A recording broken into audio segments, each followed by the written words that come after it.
কেমন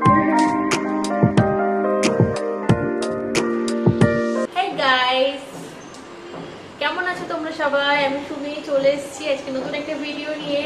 আর সকালে সমস্ত কাজ মানে চা খাওয়া, ব্রেকফাস্ট করা সবকিছু কমপ্লিট। এখন চলে এসেছি দুপুরে রান্না করতে। আর আজকে জানো তো আজকে যেটা হয়েছে, এখন কত বেলা হয়ে গেছে, এখনো পর্যন্ত কাজের বউটা আসেনি যে আর কি কাজ করে। তো সেই নিয়ে একটু বিরক্ত বোধ হচ্ছি, কারণ আসবে কি আসবে না আমি জানি না। এবার কাজ পড়ে আছে, কাজ করতেও পারছি না। তো যাই হোক, এখন অনেকটাই বেলা হয়ে গেছে, মনে হচ্ছে আসবে না, কোনো প্রবলেম হয়েছে। তো তো এতগুলো কাজ এখন আমার করতে হবে, মানে সংসারে বাসন মাজা, ঘর মোছা, এগুলো তো করতেই হবে। আর সঙ্গে আরো আমার পার্সোনাল কিছু কাজ থাকে, সেগুলো করতে হবে। তার আগে দুপুরে রান্নাটা সেরে নেব। আর তোমরা সবাই কেমন আছো অবশ্যই আমাকে জানিও। আমি তো তোমাদের ভালো মন্দ জিজ্ঞাসা করতেই ভুলে গেছি, সব সময় দেখাচ্ছি এটা কি, মানে এটা কিনেছি ওটা কিনেছি, তো সেগুলোই করে যাচ্ছি, তোমাদের ভালো মন্দ জিজ্ঞাসা করতেই ভুলে গেছি। তো চলো আজকে আমি কি রান্না করছি সেটা তোমাদেরকে দেখিয়ে দিই। তো চলো কিচেনে নিয়ে যাই, আর কি কি রান্না হচ্ছে কি না হচ্ছে চলো দেখে নাও। আজকে রান্না করব আমি ডিমের কারি। তো চিকেন মশলা দিয়ে কি করে ডিমের কারি রান্না করি আর কত ইজি রান্নাটা সেটা তোমাদেরকে একটু দেখিয়ে দিই। পেঁয়াজ কুচি, কাঁচা লঙ্কা, টক দই, আদা রসুন বাটা আর গোটা ডিম। তো চলো কিভাবে বানাচ্ছি তোমাদেরকে একবার দেখিয়ে দিই। চিকেন মশলা দিয়ে ডিমের কারি। সবার প্রথমে কড়াইটা গরম করে নিয়েছি, তার মধ্যে সর্ষের তেল দিয়েছি। তোমরা চাইলে সর্ষের তেল, সাদা তেল, যে কোনো তেল ব্যবহার করতে পারো। আমি এখানে সর্ষের তেল ব্যবহার করছি, চাইলে পরে সাদা তেল দিতে পারি যদি নেসেসারি হয়। এই যে ডিমগুলো দেখতে পাচ্ছ, এই ডিমগুলো দিয়ে দেবো একটা একটা করে কড়াইয়ের মধ্যে দিয়ে দেবো।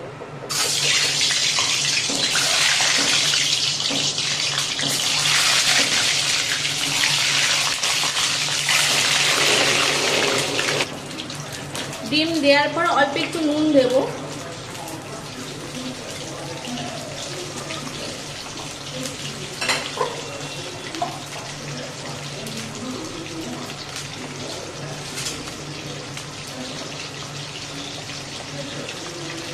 একটু হলুদ গুঁড়ো দেব।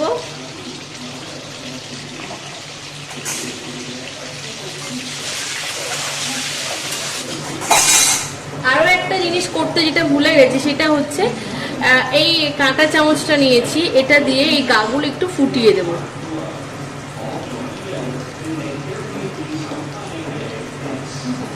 যেটা করতে আমি ভুলে গেছি, তোমরা চাইলে আগেই করে নিতে পারো, আবার ডিম ভাজার পরও করতে পারো।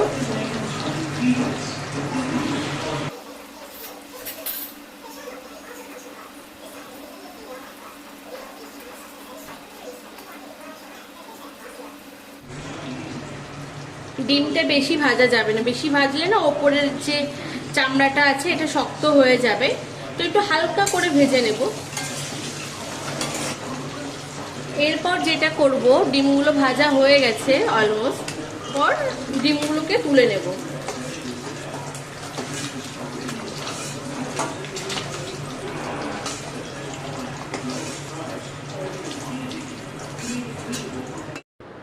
ডিম ভাজার পর যে তেলটা ছিল ওর মধ্যে একটু জিরে ফোড়ন দিয়েছি, তারপর পেঁয়াজটা দিয়ে দিয়েছি। একটু তেল লাগবে, তো একটু তেল দেব।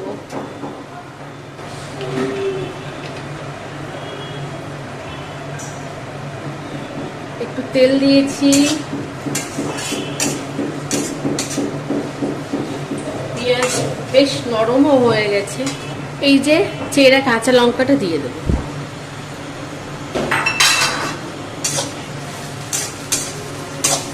পেঁয়াজটা ভাজা হোক, আর যে মশলাটা আমি বানাবো সেটা কিভাবে বানাচ্ছি চলো একবার দেখে নাও।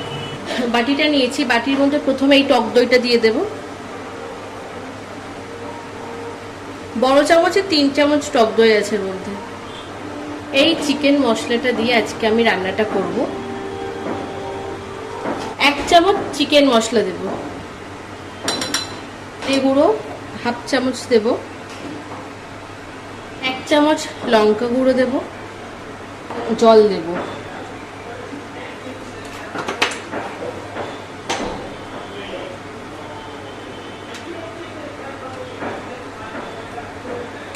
শুকনো মশলা তো, শুকনো মশলা যখনই ব্যবহার করা হয় অল্প একটু জল মিশিয়ে নিলে ভালো হয়। একটু হলুদ গুঁড়ো দেব,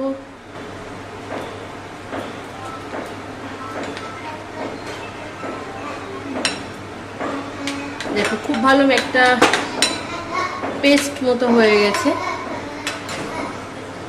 এরপর এর মধ্যে অল্প একটু সাদা তেল দেবো, দিয়ে মিক্স করে দিই।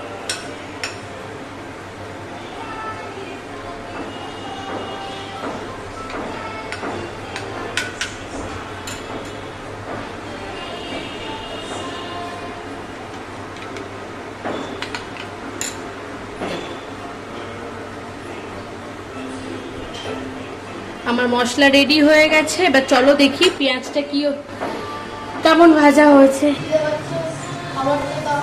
পেঁয়াজটা মোটামুটি ভাজা হয়ে গেছে। এরপর পেঁয়াজের মধ্যে 1 চামচ আর এই ছোট 2 চামচ আদা রসুন দিয়ে দিলাম।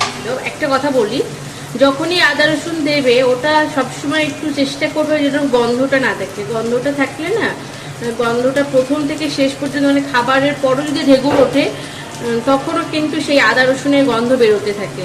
তো সবসময় চেষ্টা করবে আদা রসুনটাকে খুব ভালো করে কষিয়ে নেওয়ার। আমার এখানে আদা রসুনের গন্ধটা বেশ চলেই গেছে। এরপর আমি এই যে মশলাটা আছে মশলাটা দিয়ে দেবো।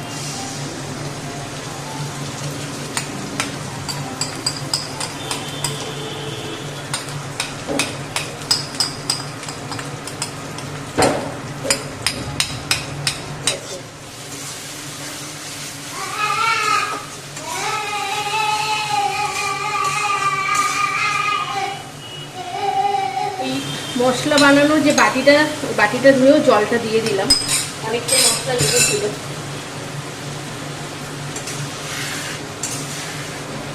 নুন দেব স্বাদ মতো। আমার মশলা কষানো হয়ে গেছে আর তেলটাও বেরিয়ে এসছে।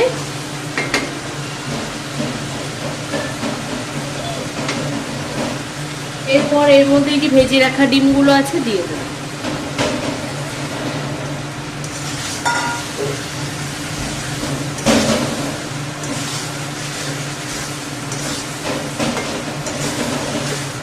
অল্প পরিমাণ জল দেব।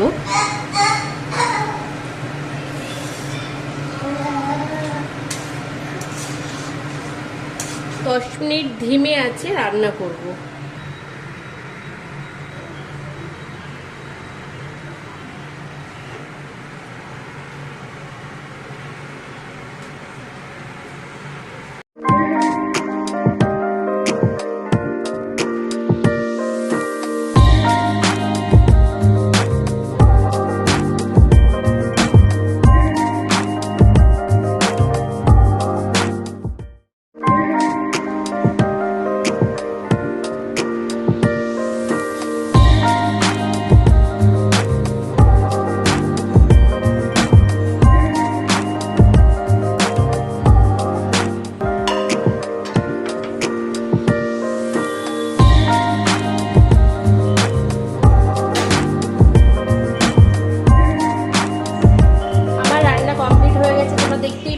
অল্প একটু জল দেওয়ার পর ওটাকে 10 মিনিট ধিমে আঁচে রেখে হালকা গ্রেভি রেখে আমার রান্নাটা আমি কমপ্লিট করেছি। কারণ আমি মানে বেশি ঝোল এটাতে করি না, তো হালকা গ্রেভি রেখে রান্নাটা কমপ্লিট করেছি। চলো তোমাদের একটু ক্লোজে দেখো।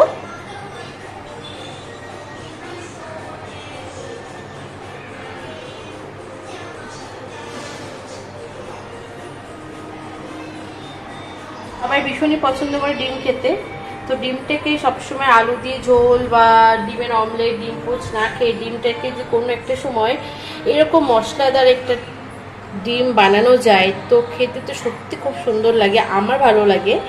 তো তোমরা বাড়িতে ট্রাই করতেই পারো এই রেসিপিটা, আমি ডেসক্রিপশনে দিয়ে দেব। ডেসক্রিপশানে দিয়ে দেবো আমি কিভাবে এটা বানিয়েছি। তো আজকের লাঞ্চটা আমরা চিকেন মশলা দিয়ে বানানো এই ডিমের কারিটা খাবো।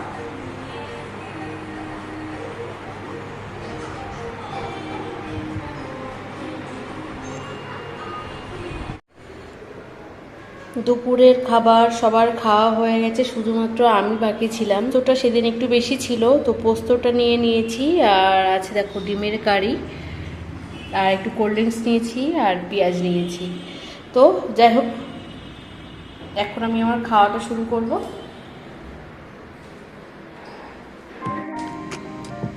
আজ আমি আমার নিজের হাতে বানানো ডিমের কারি দিয়ে দুপুরে খাবারটা খেতে খেতে এখানে আমার ভিডিওটা এন্ড করব। তো তোমরা যারা আমার ভিডিও দেখছো, আমার ভিডিও দেখতে ভালো লাগলে অবশ্যই সাবস্ক্রাইব করো, লাইক করো, কমেন্ট করো, শেয়ার করো, কারণ তোমাদের জন্য ভিডিও বানাচ্ছি। তোমরা যদি একটু সাপোর্ট না করো আমি গ্রো করতে পারবো না। তো প্লিজ আমি রিকোয়েস্ট করছি একটু সাপোর্ট করো। আর সবাই খুব ভালো থেকো, সুস্থ থেকো, সুন্দর থেকো, প্রত্যেকটা দিন তোমাদের খুব খুব ভালো কাটুক। বাই।